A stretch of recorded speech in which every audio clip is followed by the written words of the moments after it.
And then all of a sudden you look down and you're like, oh, I have a full scarf made. Nobody's left here and not been able to do it.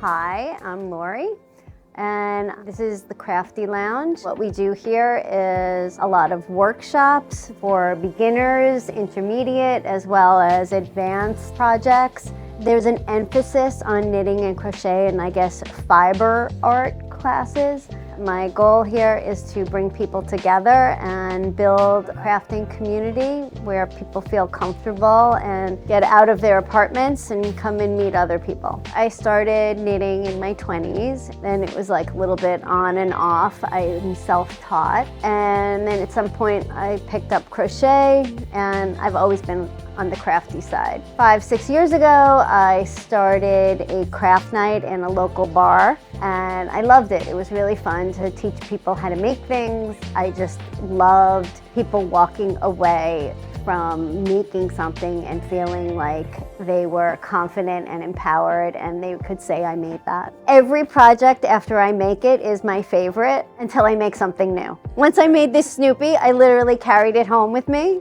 every single day for about a week because I didn't want to leave it in the store. There are so many mental health benefits with crafting, and especially knitting and crocheting, because a lot of that is the same repetitive motion and you're sort of able to get into a flow where you're not even realizing what you're doing, and then all of a sudden you look down and you're like, oh, I have a full scarf made. And this way people put down their phone, they stop scrolling, and they stop thinking about like what things are happening in the world, and they can feel good about the fact that they've made something. There's a big push for what people are calling granny hobbies to make a comeback.